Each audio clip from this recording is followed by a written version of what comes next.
Canuck Cowboy here again. I'm going to be reassembling the fore end of my Winchester Model 12 today. So, I've done two previous videos. This is going to be a four-part video, I think, of disassembling and reassembling the Winchester Model 12. I've already taken it, broke it down into the two parts, fore end and back end, and receiver.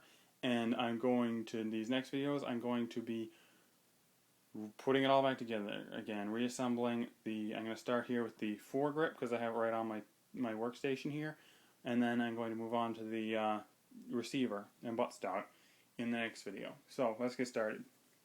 Okay, we just saw in the previous video how to take this apart, so now I'm going to show you how to put it back together. Receiver, or follower, just slides right in there. We can get that out of the way. I'm not going to do that now, sorry. Alright. I'm getting ahead of myself. We're going to want to get this back on the barrel first off. So we're going to take our poly choke cover, and I'm going to slide that right on there. Screw that back on. If your gun doesn't have a poly choke, don't feel bad about it or anything, because they're actually more valuable without poly choke, but they work really cool. And actually, people say, why in the world would you want a compensator on a 12 gauge? Which does sound pretty silly, but hey, it actually does work. I have good things to say about this particular poly choke. It works real nice and compensator. I might do a shooting demonstration with that sometime as well. I'm hoping to get some action videos out on the range and stuff with some of my guns here pretty soon, so stay tuned for that. Little commercial. Alright, now, put this back together. You're going to want to make sure there's this little slot right there where your slide goes in, and then this just basically fits back together. Up at the front, we're just going to want it gently so you don't scratch your finish. Kind of close your eyes and hope nothing bad happens. Put that on. Yeah, beautiful. Wrestle that back into place. Take your little screw right here. Fit him back in the side.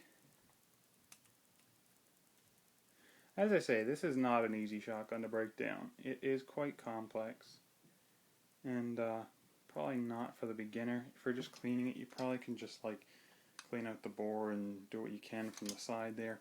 You're not going to want to do this very often, obviously, because it's a pain in the butt. But this is a very nice shotgun. Don't get me wrong, I love these Model 12s.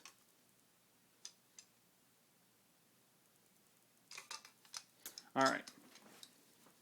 Now. Sorry.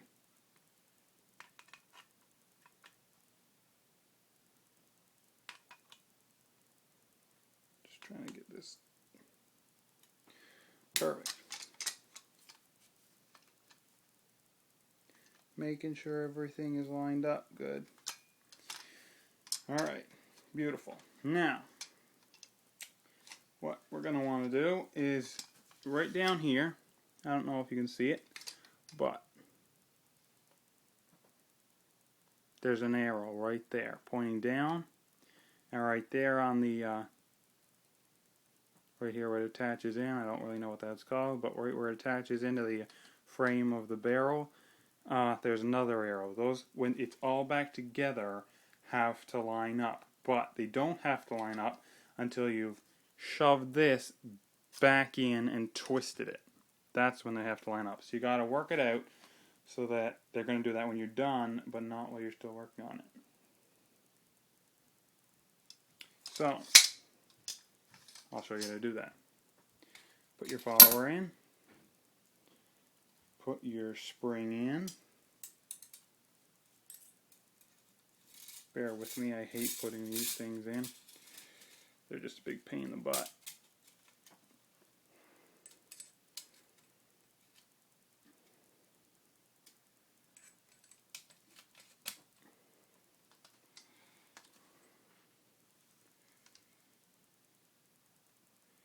Now,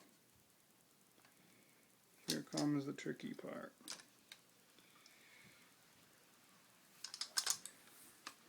Trying to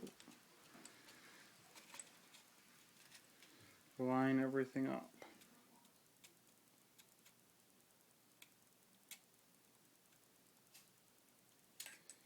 So that it works in unison. Now,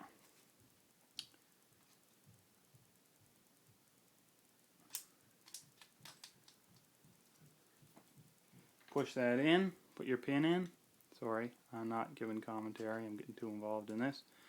You put your pin in, and with some difficulty, push that in. There you go. Just like that. So now that part is back together. And that's that. Now, we take your little screws again, little tiny baby screws. They're going to be kind of hard to line up with the threads, but just sort of wiggling around till they fit. Try and get them one turn just with your finger. They're pretty easy, it's just a matter of not losing them. And then take your little baby screwdriver and drive them on home.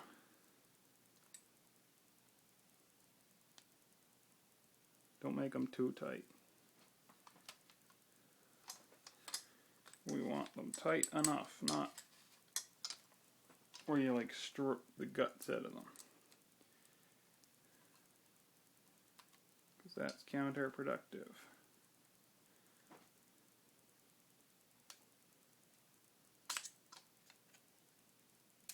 There we go. So that's basically your finished product right there. And so that's that. That's the foregrip. Thanks for watching. I'll move on to the reassembling the receiver and attaching the buttstock back onto it and all that in the next video. Thanks for watching and tune in next time. Canuck Cowboy out.